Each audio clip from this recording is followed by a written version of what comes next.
వైఎస్ఆర్ కాంగ్రెస్ పార్టీలో అరెస్టుల పర్వం నడుస్తుంది. ఆ పార్టీకి చెందినటువంటి తాజా మాజీ ఎమ్మెల్యేలు, మాజీ మంత్రులు చాలామంది అరెస్ట్ అయ్యి రిమాండ్ ఖైదీలుగా ఉన్నారు. అయితే లిక్కర్ కేసులో జగన్మోహన్ రెడ్డి గారు కూడా అరెస్ట్ అవుతారనే ప్రచారం సాగుతూ ఉంది. మరి దానికి సంబంధించి విచారణ కూడా పెద్ద ఎత్తున జరుగుతూ ఉంది. ఇప్పటికే లిక్కర్ కేసుకు సంబంధించి అనేక మంది అరెస్ట్ అయి ఉన్నారు. జగన్మోహన్ రెడ్డి గారు కుడి భుజం, ఎడం భుజం లాంటి ఎవరైతే మరి కృష్ణమోహన్ రెడ్డి, ధనుంజయ రెడ్డిలు ఉన్నారో అధికారులు, వారు కూడా అరెస్ట్ అయ్యారు. ఇక జగన్మోహన్ రెడ్డి గారు అరెస్టు ఖాయం అనేటువంటి ప్రచారం రాష్ట్ర వ్యాప్తంగా జరుగుతూ ఉంది. అయితే ఇదే తరుణంలో అప్పట్లో YSR Congress party social media రథసారథిగా వ్యవహరించినటువంటి సజ్జల భార్గవరెడ్డి గారు, ఈయన సాక్షాత్తు సజ్జల రామకృష్ణారెడ్డి గారు కుమారుడు. సజ్జల రామకృష్ణారెడ్డి గారు అంటే జగన్మోహన్ రెడ్డి గారు గుండెకాయ లాంటి వ్యక్తి. ఒకప్పుడు జగన్మోహన్ రెడ్డి గారి తర్వాత నెంబర్ 2 ప్లేస్లో విజయసాయి రెడ్డి గారు ఉండేవారు. అయితే విజయసాయి రెడ్డి గారిని పక్కకు పంపించి మరి సజ్జల రామకృష్ణారెడ్డి గారు నెంబర్ 2 స్థానాన్ని ఆక్రమించాడని చెప్పొచ్చు. అయితే ఆయన నెంబర్ 2నే కాదు, వైసీపీలో ఆనాడు వైఎస్ఆర్ కాంగ్రెస్ పార్టీ ప్రభుత్వంలో ఆయనకి ప్రత్యర్థులు ఇచ్చినటువంటి బిరుదు ఏంటంటే సకల శాఖ మంత్రి. అన్ని శాఖల గురించి ఆయనే మాట్లాడతాడు, అన్ని శాఖల గురించి ఆయనే ప్రెస్ మీట్ పెడతాడు, అన్ని శాఖలకు సంబంధించిన వ్యవహారాలన్నీ ఆయనే చక్క పెడతాడనమాట. అదేవిధంగా అన్ని శాఖల మంత్రుల దగ్గర వారికి సంబంధించిన వ్యక్తిగత మనుషుల్ని అక్కడ పెట్టి మరీ మానిటరింగ్ చేస్తారు. సో కాబట్టి అందుకనే సజ్జల రామకృష్ణారెడ్డి గారిని సకల శాఖ మంత్రి అన్నారు.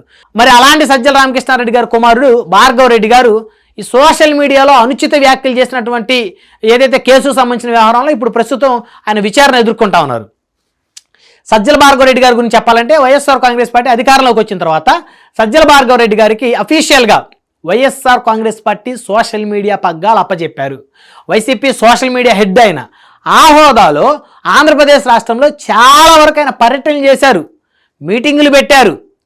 మరి వైసీపీ సోషల్ మీడియా సంబంధించిన కోఆర్డినేటర్లు ఆయన నియమించారు. మరి మండల స్థాయి కన్వీనర్లు అన్నారు, నియోజకవర్గ స్థాయి సోషల్ మీడియా కన్వీనర్ అన్నారు, జిల్లా స్థాయి సోషల్ మీడియా కన్వీనర్లు అన్నారు. మరి పెద్ద పెద్ద పదవులు మరి ఈయన ప్రకటించాడు. అంటే ప్రజాప్రతినిధులు, ప్రజల చేత ఎన్నుకోబడ్డ ప్రజాప్రతినిధులకి ఏ స్థాయి హోదా ఉందో వైసీపీ సోషల్ మీడియా కూడా అదే స్థాయి హోదా కల్పించారు. దానికి కారణం సజ్జల రామకృష్ణారెడ్డి గారి కుమారుడు వైసీపీ సోషల్ మీడియా హెడ్గా ఉండటమే. సో వైసీపీ సోషల్ మీడియాకి అంత బలం చేకూరింది. వైసీపీ అధికారంలో ఉన్న 5 ఏళ్ల పాటు ఇష్టానుసారంగా ఆ పార్టీ సంబంధించిన సోషల్ మీడియా చెలరైపోయింది.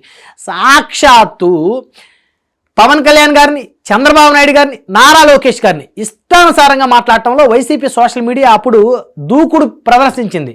అసలు ఆ వైసీపీ సోషల్ మీడియాకి చెందిన చాలామంది అమ్మ నా బూతులు తిడుతూ విరుచుకుపడేవాళ్ళు. అసలు ఆ జనసేన అధినేతనైతే ఆయన భార్యని, కుమార్తెల్ని మరి అమ్మ నా బూతులు తిట్టినటువంటి పరిస్థితి ఆ రోజు ఉంది. సో దాంట్లో కీలకమైన పాత్రదారు, సూత్రధారులుగా ఈయన కూడా ఉన్నారనేటువంటి ఆరోపణలు ఎదుర్కొన్నారు. అదేవిధంగా చంద్రబాబు గారిని, నారా లోకేష్ గారిని, లోకేష్ గారు పుట్టుక గురించి నీచంగా పోస్టులు పెట్టినటువంటి కొంతమంది దుర్మార్గులు, దుష్టులు వెనక సజ్జల భార్గవరెడ్డి గారు ఉన్నారనే ప్రచారం అప్పట్లో సాగింది. సో మొత్తానికి కనుక చూస్తే మంగళగిరి నియోజకవర్గానికి చెందినటువంటి ఒక టీడీపీ నేత సజ్జల భార్గవరెడ్డి గారి మీద కేసు పెట్టారు. చంద్రబాబు గారిని, అదేవిధంగా నారా లోకేష్ గారిని, పవన్ కళ్యాణ్ గారిని, బాలకృష్ణ గారిని అనుచితమైనటువంటి వ్యాఖ్యలతోటి సోషల్ మీడియాలో విమర్శించారనేటువంటి కేసు ఒకటి ఫైల్ అయింది. ఆ కేసుకు సంబంధించి నిన్న బుధవారం రోజు అంటే 28వ తారీఖు మే 29, 2025 మంగళగిరి పోలీసులు సజ్జల భార్గవరెడ్డి గారిని పోలీస్ స్టేషన్కి పిలిచారు. మంగళగిరి పోలీసులు పిలిచి ఆయన విచారించారు. 22 ప్రశ్నలు వేశారు ఆయనకి. ఆయన ఏ ప్రశ్నకి సమాధానం చెప్పలేదంట. ప్రతి ప్రశ్నకి ఇప్పుడు వైసీపీ నేతలు చెప్తున్న సమాధానం నాకు తెలియదు, గుర్తులేదు, మర్చిపోయా. సో ఏ సమాధానాలు ఆయన కూడా చెప్పారంట. చాలా ప్రశ్నలకైనా నీళ్లు నమిలారంట. అసలుకి వైసీపీకి సంబంధించినటువంటి కోఆర్డినేటర్లు పెట్టారు, అదేవిధంగా వాలంటీర్లు పెట్టారు, కొన్ని పోస్టులు అనుచితంగా, ఆ పోస్టులకి నాకు సంబంధం లేదని పోలీసులు ఎదుట సజ్జల భార్గవరెడ్డి గారు చెప్పారంట. అయితే పోలీసులు సజ్జల భార్గవరెడ్డి గారిని విచారించిన సమయంలో ల్యాప్టాపు, ఆయన సెల్ ఫోన్ అడిగారంట. ఎందుకంటే సెల్ ఫోన్ ద్వారానే కదా మరి సామాజిక మాధ్యమాల్లో పెద్ద ఎత్తున సోషల్ మీడియాను ఉపయోగించేది. సజ్జల భార్గవరెడ్డి గారు కొంతమందిని రిక్రూట్ చేసుకుని మరి సోషల్ మీడియాలో ఆ రోజు పవన్ కళ్యాణ్ గారి మీద, చంద్రబాబు నాయుడు గారి మీద, లోకేష్ గారి మీద, బాలకృష్ణ గారి మీద బూతులు తిట్టించి వీడియోలు పెట్టించి వాటిని ఈయన సర్క్యులేట్ చేయించాడనేటువంటి ఆరోపణలు కూడా ఈయన ఎదుర్కొన్నారు. అయితే కొన్ని సందర్భాలు నాకు సంబంధం లేదని చెప్పారు. సంబంధం లేదని చెప్పినప్పటికీ కూడా మరి వైసీపీ సోషల్ మీడియా ఇష్టానుసారంగా మహిళల మీద క్యారెక్టర్ అసోసియేషన్ చేస్తూ మరి పుట్టుకుల్ని ఉద్దేశించి నీచంగా మాట్లాడుతున్నప్పుడు ఈయన బాధ్యత తీసుకోవాలి. మరి అలాంటప్పుడు తీసుకున్నప్పుడు ఈయనకి వైసీపీ సోషల్ మీడియా హెడ్గా ఉండేటువంటి అర్హత లేదు. అంటే ఈయనకు తెలిసే జరిగింది, ఈయనకు తెలియకుండా జరిగే పరిస్థితే లేదు. మరి తెలిసి జరిగినా తెలియక జరిగినా దాన్ని కనీసం కంట్రోల్ చేయాల్సిన బాధ్యత ఈయనకు ఉంది కదా అనేది ఇప్పుడు పోలీసులు అడుగుతున్నటువంటి ప్రశ్నలు. ఈయన ఏ ప్రశ్నకి సమాధానం చెప్పాల, అన్ని ప్రశ్నలకి నీళ్లు నమిలారు. చివరికి 2023 నుంచి 2024 వరకు నేను సోషల్ మీడియా హెడ్గా ఉన్నానని చెప్పేసి ఈయన ఒప్పుకున్నట్టయితే తెలుస్తోంది పోలీసుల విచారణలో. అయితే ఈయన అసలు విచారణకు సంబంధించి హాజరు కాకూడదని చెప్పి కోర్టుకు కూడా వెళ్ళారు. కానీ న్యాయస్థానాలు మాత్రం ఖచ్చితంగా మీరు విచారణకు హాజరవ్వాలి, పోలీసులు సహకరించాలని తేల్చి చెప్పారు. మరొకసారి ఈయన్ని విచారణకు పిలిచే అవకాశం ఉంది. ఈసారి ఆయన్ని విచారణకు పిలిచిన క్రమంలో ఈయన అదుపులోకి తీసుకుంటారనే ప్రచారం కూడా సాగుతూ ఉంది. ఖచ్చితంగా సజ్జల భార్గవరెడ్డి గారు అరెస్ట్ అయితే ఖాయం అనేటువంటి ప్రచారం కూడా సాగుతూ ఉంది. ఎందుకంటే మరి ఇప్పటి వరకు చాలామందిని సోషల్ మీడియా కేసులు అరెస్ట్ చేశారు. బూతు మాటలు బూతు రాతలు రాసినటువంటి బూతుగాళ్ళందరినీ కూడా అరెస్ట్ చేసిన పరిస్థితి ఉంది, బూతురాయలని. సో మరి ఆ బూతురాయలందరికీ కూడా ఒకప్పుడు నాయకత్వం వహించింది ఈయనే కదా. మరి ఈయన అరెస్ట్ కూడా ఖాయం అనేటువంటి వాదన ఆంధ్రప్రదేశ్లో వినపడతా ఉంది. ఈయన అరెస్ట్ చేయాలి అని చెప్పేసి ఇటు కూటమిలో ఉన్నటువంటి తెలుగుదేశం పార్టీ, జనసేన పెద్ద ఎత్తున ఈయన అరెస్ట్ చేయాలని నినాదాన్ని కూడా తీసుకొని వచ్చారు. మరి అప్పట్లో ఈయన అసలు అధికారికంగా సోషల్ మీడియా హెడ్గా ఉండి మరి ఏం చేశాడు, కంట్రోల్ చేయకుండా ఈయనే కావాలని అన్నీ చేయించాడు చాలా మందితోటి. ఈయన ఫోను ఈయన ల్యాప్టాప్ తీసుకొని మొత్తం పోలీసులు ఎంక్వైరీ చేసి విచారిస్తే అప్పుడు బయటపడుతుంది ఈయనే కావాలని చాలా మందికి టాస్కులు ఇచ్చి మరి బూతు పోస్టులు పెట్టించి బూతు మాటలు తిట్టించి వాటిని సోషల్ మీడియాలో సర్క్యులేట్ చేశాడని చెప్పేసి ఈయన మీద పెద్ద ఎత్తున టీడీపీ కూటమి పెద్ద ఎత్తున ఆరోపణ చేస్తూ ఉంది. సో ఆ క్రమంలో భాగంగానే పోలీసులు విచారించారు. మంగళగిరి సిఐ శ్రీనివాసరావు గారు విలేకరుల సమావేశంలో కూడా చెప్పారు, చాలా సందర్భాల్లో చాలా ప్రశ్నలు వేశామని, చాలా ప్రశ్నలు సమాధానం చెప్పలేదు. ఫైనల్గా 2023, 2024 మధ్య కాలంలో ఈయనే సోషల్ మీడియా హెడ్గా ఉన్నారని చెప్పేసి ఒప్పుకున్నారని చెప్పేసి చెప్పారు. సో మొత్తానికి ఇంకొక ఆయన మీద కూడా కేసు ఫైల్ అయింది. మరి ఆయనకి పోలీసులు లుక్అవుట్ నోటీసులు ఇచ్చారు.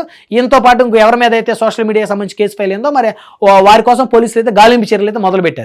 సో మొత్తానికైతే సజ్జల రామకృష్ణారెడ్డి గారు కుమారుడిగా వైఎస్ఆర్ కాంగ్రెస్ పార్టీలో అన్ని హోదాలు అనుభవించినటువంటి సజ్జల భార్గవరెడ్డి గారు అరెస్ట్ అయితే మరి ఆ effect YSR Congress party social media మొత్తానికి పడుతుంది. అంటే వైసీపీ సోషల్ మీడియా రథసారథిగా ఉన్నటువంటి మరి గతంలో పనిచేసినటువంటి ఈయన్ని కట్టడి చేస్తే ఇక ఆ పార్టీ సోషల్ మీడియా బూతు మాటలు మాట్లాడటానికి ఎవరు ముందుకు రారనే ఒక అభిప్రాయం అయితే ప్రభుత్వంలో కూటమిలో ఉంది. ఎందుకంటే అప్పట్లో పవన్ కళ్యాణ్ గారు కుమార్తెలను ఉద్దేశించి మరి బోరుగడ్డ అనిల్ అనే ఉన్మాది తిట్టాడు.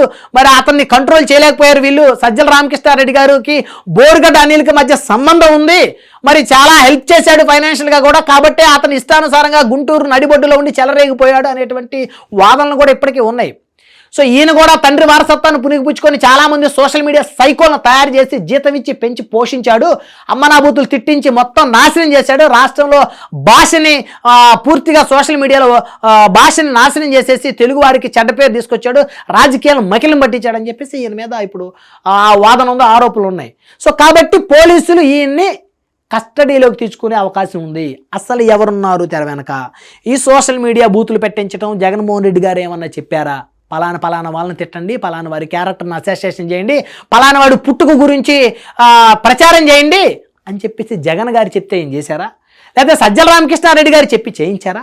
ఎవరు చెప్పారు, ఎవరు చేయించారు అనే దాని మీద విచారణ జరగాలని చెప్పేసి ప్రభుత్వంలో ఉన్నటువంటి చాలామంది పెద్దలు కోరుకుంటున్నారు, ప్రజలు కూడా కోరుకుంటున్నారు. సో ఇక భవిష్యత్తులో ఈ విధంగా సోషల్ మీడియాకి అఫీషియల్గా కొంతమందిని నియామకం చేసుకొని డబ్బులు ఇచ్చి రిక్రూట్మెంట్ చేసుకొని మరి బూత్ రాతలు రాయించే బూతుగాళ్ళ మీద ఖచ్చితంగా వారిని కంట్రోల్ చేయాలంటే ముందు పెద్ద వారి దగ్గర నుంచి వీరిని కంట్రోల్ చేస్తేనే వారు కంట్రోల్లోకి వస్తారనే అభిప్రాయం కూడా ప్రజల్లో ఉంది, అదేవిధంగా రాజకీయ వర్గాల్లో ఉంది. సో దాన్నే పోలీసులు విచారణలో మరి అన్ని రాబట్టాలని చెప్పేసి ప్రయత్నించినప్పటికీ 22 ప్రశ్నలు అడిగితే ప్రశ్నలన్నిటికీ నీళ్లు నమ్మలేరు. ఈయన ఏటికి సమాధానం చెప్పలేదు.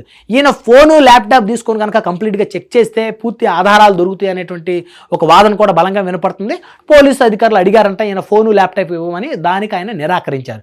సో మరి కోర్టు పర్మిషన్ తోటి మరి ఈయనకు సంబంధించినటువంటి సోషల్ మీడియా ఖాతాలు చెక్ చేసి ఎవరెవరితో లింకప్లో ఉన్నారు, ఎవరెవరితోటి కాంటాక్ట్లో ఉన్నారు, వీరు ఏం టాస్కులు ఇచ్చారు, వారు ఏం ఇంప్లిమెంట్ చేశారు, మరి గతంలో జరిగినటువంటి సోషల్ మీడియా రచ్చ, బూతు పోస్టులు, బూతు మాటలు, బూతు రచ్చ అంతా కూడా మరి దానికి ఈయనకి ఏ మేరకు సంబంధం ఉంది, ఈయనే పెంచి పోషించాడా అనే దాని మీద కూడా విచారణ చేసే పరిస్థితులు స్పష్టంగా కనపడుతున్నాయి.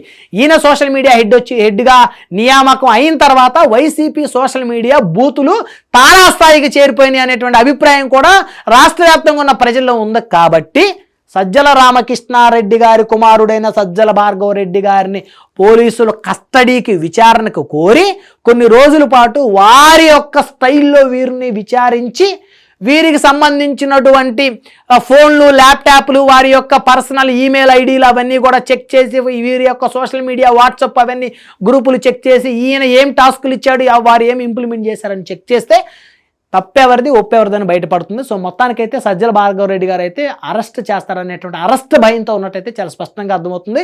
సో గత 5 ఏళ్ల వైసీపీ పాలనకు సంబంధించి చివరికి సకల శాఖ మంత్రిగా పేరు ప్రఖ్యాతులు సంపాదించుకున్నటువంటి సజ్జల రామకృష్ణారెడ్డి గారి కుమారుడు భార్గవరెడ్డి గారిని కూడా ఈ అరెస్టుల పర్వం తాకుతుందని అయితే ఖచ్చితంగా చెప్పుకోవచ్చు.